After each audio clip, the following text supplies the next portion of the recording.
everyone, how are you?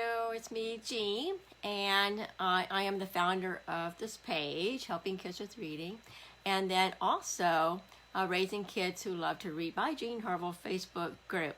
All right, and so I just wanted to come at you today and just talk about thinking, right?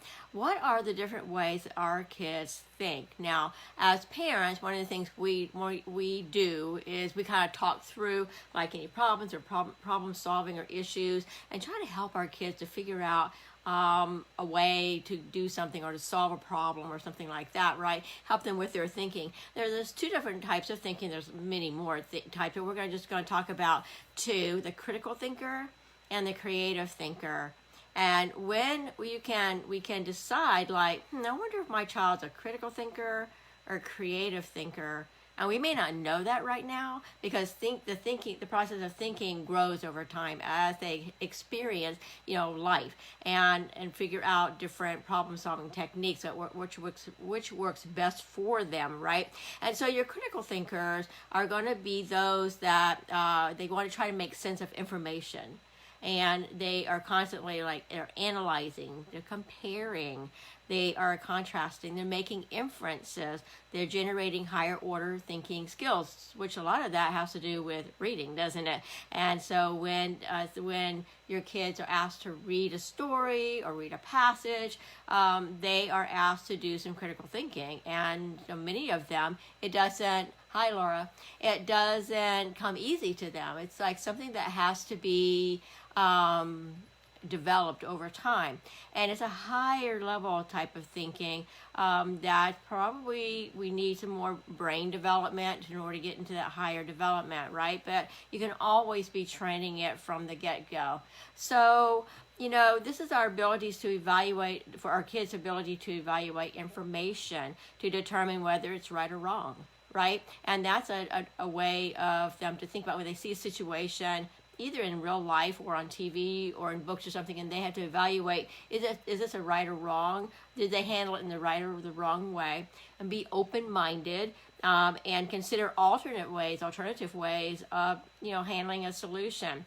So they can realize that they can change their thinking, like the way they think about things. Maybe think differently. Maybe look at something in a different perspective, a situation, especially if it's between like a problem-solving situation where they're having to come up with a solution to the problem. Maybe there's multiple ways of thinking about something, shifting the way that they see a situation, and maybe to help provide solutions depending on how they are manipulating the thinking.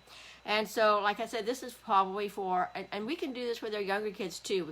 We can make the language a lot more simpler. They can understand it. But if we understand as parents our goal in helping them to analyze and to think about things in a different way, then that can be really helpful. My phone's going to ring. It always does.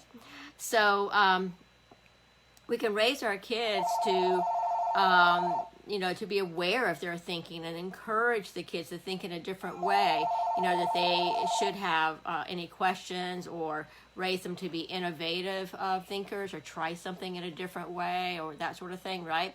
And so think for themselves and accept others who think differently. And that's really cool, for them to see like, well, that's a different way of thinking about it. That's interesting. Whether it's right or wrong, it doesn't matter, but maybe kind of analyze that, right? So another type of thinking is the creative thinker. All right, and so these are kids who like to wonder. I wonder why the sky is blue. I wonder why there are waves in the ocean but not in the lake and in a pond. They're constantly, being creative about thinking things through. They become curious, and they like to use their imagination in solving problems as well. Like, I wonder if. And you can see them kind of looking upward into their brain, kind of creating that imagery to kind of like, how can we create a different way of thinking about this? And what you can do is provide opportunities to express their intelligence. We have different types of intelligence, right? They allow them to explore those different types of intelligence and see where they naturally incline to go. And so that's going to give you some really good information about their passion, where do they go to solve problems, and where's their thinking. And we can tell them multiple ways to solve a problem. We can trigger a different way of thinking about it, trigger their curiosity, the art, the culture, the music. We can get into that creative zone. Give them that chance to wander around, like in the house, solving a problem. Give them that space, give them the problem, give them the solution, or not the solution, but give them that problem, and just let them be. Let them solve the problem in the way that's easiest for them. Are they analyzing it? Are they being critical, critically thinking, analyzing the object, the thing, the toy? Are they being curious about it, how it works, how it operates?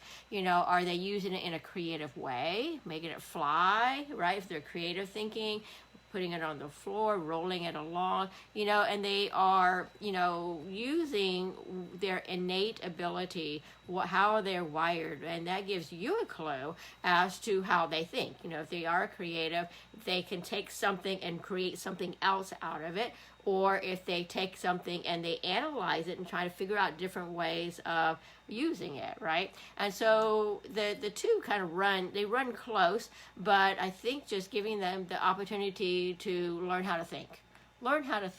And I think that oftentimes we don't give our kids the space to be able to problem solve. And to give them that, instead of just jumping in and giving them the answer, let them problem solve. And of course, if it's a situation that is not that they are in immediate danger, but it gives them but they have that situation where they can figure something out and have that time. And you don't need to reward them or praise them, but you can just say, let me can give it back to them and say, so what you're doing is making me think, whatever, and just have a conversation with them and expand that conversation as well. You don't need to reward them because they are innately rewarded by coming up with a solution or by solving whatever the problem is that they were working on. And so both of the creative thinker as well as the critical thinker are both coming at the same, not the same thing, but they're using different ways of solving a problem, and that's wonderful, and you want to promote that. When they can understand how they think, how they can problem solve, and they figure that out, they become confident thinkers, which is really what we're going for, is that confidence and say, I can solve this problem. It doesn't matter which way. I can look at it in different ways. I can be creative about it, or I can be critical by just analyzing it, right? So you create confident thinkers that when a problem arises, they know that they can get through whatever the issue or the problem is. And that's what we want to do. We want to create confident thinkers in our kids as they grow older, right? Think about their schooling, think about all the different decisions they have to make in life, right? Because you've been there and you are still making those decisions. So join us in the Raising Kids Who Love to Read. If you're not in there yet, the Facebook group by Jean Harville, and you can click that little Learn More button up on the top of the page.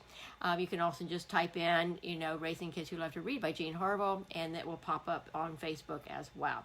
So we'd love to see you in there, and we're going to talk more and more about how we can motivate our kids, help them in their thinking skills, and just go, all of this is underlying basic skills, brain development skills that our kids need, right? We can pop reading, strategies in there, but we really want our kids to be thinking for themselves and to be motivated to want to use their brains and to want to read, to want to, have that thirst for more knowledge. So that's what we aim to do, and I hope to see you inside. All right, bye-bye.